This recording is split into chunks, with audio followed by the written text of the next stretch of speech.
मैं गारंटी से कह रहा हूं, घोटाला हुआ है और इतना बड़ा घोटाला है कि ये देश के 20 करोड़ नौजवानों का पैसा जो शेर का काम करते हैं घर घर में, वो अडानी के खाते में गया है।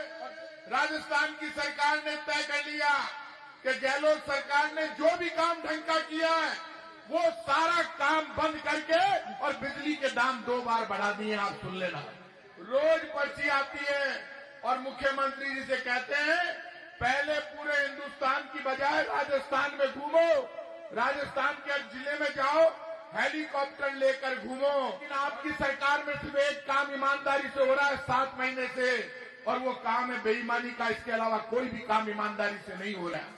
एक एक दुकान वाले को अधिकार था एचएसआरपी की प्लेट बनाने का, अब वो सारे अधिकार खत्म कर दिए और एक आदमी को पूरा अधिकार दे दिया कि इसी से आपको नंबर प्लेट बनानी पड़ेगी। 10,000 बिजली, 10,000 करोड़ बर्बाद कर रही है राजस्थान की सरकार। बड़ा घोटाला है। आपका वादा फेल हो गया। ना तो कोई जयपुर में सुनने वाला है, ना कोई जयपुर के बाहर सुनने वाला है। हालात बहुत खराब है। से 12th क्लास तक के बच्चों के लिए मैट्रिक्स लाया है 100% तक की स्कॉलरशिप और कैश प्राइजेस जीतने का मौका। इसके साथ ही एक शानदार सिंगापुर ट्रिप। तो आज ही रजिस्टर करें मैट्रिक्स ओलंपियाड में, वो भी कंप्लीटली फ्री। Register now. कल पूरे जयपुर में बंद हुआ, पूरे देश में बंद हुआ, और बंद होने का कारण क्या है?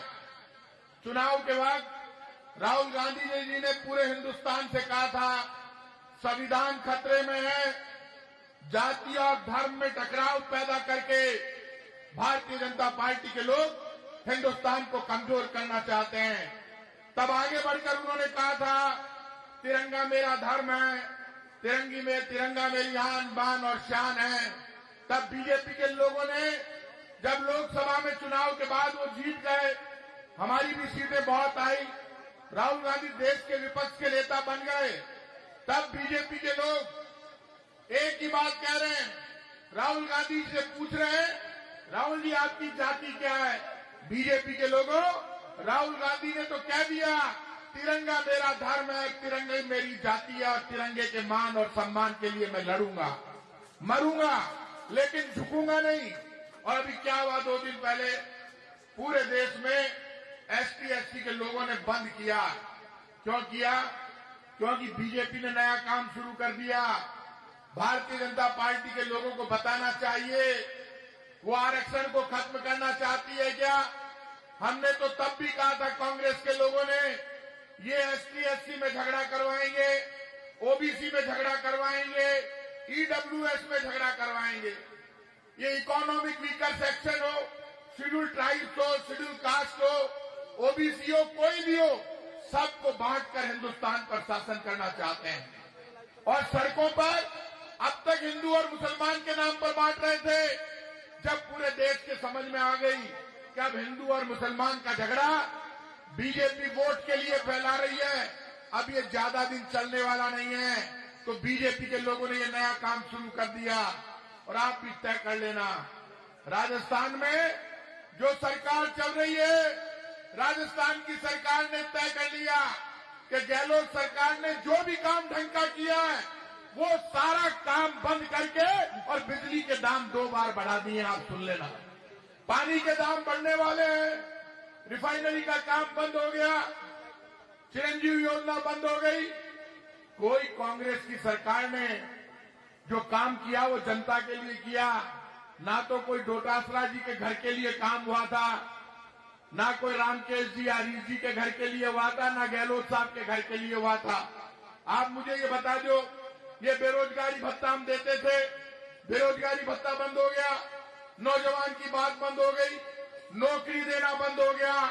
अब तो एक ही काम हो रहा है कि मुख्यमंत्री जी को कह दिया गया है दिल्ली से, जो डोटासरा जी कहते हैं पर्ची सरकार है, रोज पर्ची आती है और मुख्यमंत्री जी से कहते हैं पहले पूरे हिंदुस्तान की बजाय राजस्थान में घूमो, राजस्थान के हर जिले में जाओ, हेलीकॉप्टर लेकर घूमो और घूमकर अपना परिचय दो। मुख्यमंत्री जी आप परिचय दो, लेकिन आपकी सरकार में सिर्फ एक काम ईमानदारी से हो रहा है 7 महीने से, और वो काम है बेईमानी का, इसके अलावा कोई भी काम ईमानदारी से नहीं हो रहा है। सब जगह इंस्पेक्टर राज है, कोई किसी की सुनने वाला नहीं। अभी नया काम शुरू कर दिया, हाई सिक्योरिटी रजिस्ट्रेशन प्लेट लेकर आए HSR की। हमारी सरकार की, कांग्रेस की, उस वक्त भी HSRP का मामला चल रहा था। अब कह रहे हैं जितनी भी गाड़ियां हैं उन पर HSRP नंबर प्लेट लगाओ, 2 व्हीलर 4 व्हीलर, और यदि नहीं लगाओगे तो 2500 और 5000 रुपए का चालान होगा। हिंदुस्तान की सरकार ने, राजस्थान की सरकार ने एक आदमी को बड़ा टेंडर दे दिया पूरे हिंदुस्तान का। वो पहले से, हमारे टाइम से, हमारे टाइम पर राजस्थान में एक एक दुकान वाले को अधिकार था HSRP की प्लेट बनाने का। अब वो सारे अधिकार खत्म कर दिए और एक आदमी को पूरा अधिकार दे दिया कि इसी से आपको नंबर प्लेट बनानी पड़ेगी। आप मुझे ये बता दो, आदमी नंबर प्लेट बनाने के लिए 5000 रुपए का चालान करवाएगा तो उसका काम कैसे चलेगा? बिजली बोर्ड वालों ने बिजली के दाम बढ़ा दिए, अभी जल निगम बना है। आप देख लेना, पानी के दाम भी बढ़ने वाले हैं। और आप सबको एक और बात बता रहा हूं, अभी बड़ा टेंडर हुआ 10,000 करोड़। ये स्मार्ट मीटर लेकर आ रहे हैं बिजली का, और वो गहलोत साहब के टाइम पर भी करने की बात आई थी, तब कैबिनेट ने मना कर दिया, साहब ये मत लाओ स्मार्ट मीटर, ये हवा से ही चलता है, जनता बर्बाद हो जाएगी। 2 बार बिजली के दाम बढ़ा दिए, 10,000 बिजली, 10,000 करोड़ बर्बाद कर रही है राजस्थान की सरकार। बड़ा घोटाला है। 15% पैसा भारत सरकार देगी, 85% पैसा राजस्थान की सरकार देगी।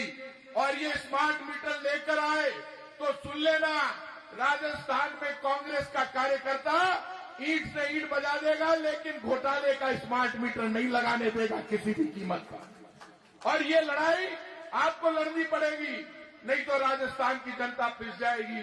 प्रधानमंत्री जी ने वादा किया था और कहा था कि कांग्रेस की, गहलोत सरकार की कोई योजना बंद नहीं करेगी। प्रधानमंत्री जी, सारी योजनाएं बंद हो गई। आपका वादा फेल हो गया। ना तो कोई जयपुर में सुनने वाला है, ना कोई जयपुर के बाहर सुनने वाला है। हालात बहुत खराब है और ये तय कर लेना, इनकी मनमानी चल रही है। राजस्थान के किसी नेता को राज्यसभा में जगह नहीं मिली। पंजाब से आप लेकर आए और वो भी हमारे छोड़कर जो नेता गए उनको लेकर आए। राजस्थान में भी किसान के बेटे हैं, बीजेपी के नेता हैं, सब लोग हैं, लेकिन उनकी सुनवाई नहीं है। आप इतनी बड़ी तादाद में आज धरना देने के लिए ईडी कार्यालय पर आए। भ्रष्टाचार के खिलाफ राहुल गांधी लड़ रहे हैं, संविधान को बचाने के लिए राहुल गांधी लड़ रहे हैं। कांग्रेस पार्टी सड़कों पर उतरी है। मैं आपको भरोसा देता हूं, हम राजधानी जयपुर में हिंदू मुसलमान के नाम पर इन लोगों ने धोखा किया।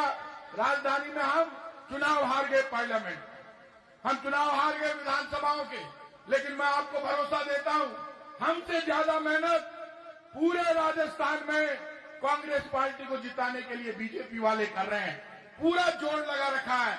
ना तो बीजेपी वाले जयपुर में एक सीट जीतने वाले हैं, ना राजस्थान में जीतने वाले हैं। जब भी चुनाव होगा, पहली बार देखा है मैंने कोई सरकार 7 महीने में फेल हो गई। मुझे भरोसा है जितने भी कांग्रेस के साथी आए वो सब मिलकर, कांग्रेस पार्टी के अध्यक्ष गोविंद सिंह डोटासरा जी जब भी आह्वान करेंगे, सब मिलकर लड़ेंगे। जयपुर के अध्यक्ष RR तिवारी जी और गोपाल मीणा जी भी बैठे हैं, मैं इनको भी बधाई देता हूं और तमाम लोगों को बधाई देता हूं कि हम सब मिलकर लड़ेंगे, मरेंगे, भिड़ेंगे, लेकिन राहुल गांधी जिस दिन आह्वान करेगा, आर पार का संघर्ष होगा। बीजेपी को सड़कों पर निकलने नहीं देंगे, लेकिन देश के नौजवान बेरोजगार जो शेयर का काम करता है, अब उसके शेयर का पैसा हिडनबर्ग ने साफ कह दिया, आप में दम है प्रधानमंत्री जी, तो ज्वाइंट पार्लियामेंट कमेटी से आप जांच करा लो। मैं गारंटी से कह रहा हूं, घोटाला हुआ है और इतना बड़ा घोटाला है कि ये देश के 20 करोड़ नौजवानों का पैसा जो शेयर का काम करते हैं घर घर में, वो अडानी के खाते में गया है। और देश की बर्बादी का कारण यह है कि ज्वाइंट पार्लियामेंट कमेटी से जांच इसलिए नहीं करा रहे क्योंकि जब सेबी की चीफ और चीफ के हस्बैंड अडानी के पार्टनर बन जाएंगे तो देश को कोई नहीं बचा सकता। हम सब मिलकर लड़ेंगे, आगे बढ़ेंगे। लेकिन मैं आपको भरोसा दे रहा हूं, किसी भी कार्यकर्ता को ना डरने की जरूरत है, ना घबराने की जरूरत है। जयपुर हो चाहे तमाम राजस्थान का कांग्रेस का कार्यकर्ता हो, यदि बीजेपी का कोई भी नेता, पुलिस अधिकारी या बीजेपी का कोई भी नेता हमारे कार्यकर्ता पर जुल्म करेगा, तो तमाम कांग्रेस परिवार आपके साथ खड़ा होकर ईंट से ईंट बजा देगा, लेकिन आप पर जुल्म नहीं होने देगा। क्योंकि कार्यकर्ता हमारी ताकत है और कार्यकर्ता के सम्मान के लिए हम लड़ेंगे, मरेंगे। मैं आप सब लोगों को बधाई देता हूं जो इस धरने में शामिल हुए। मिलकर आगे बढ़ेंगे, लड़ेंगे और राहुल गांधी के हाथ मजबूत करेंगे। धन्यवाद। जय हिंद।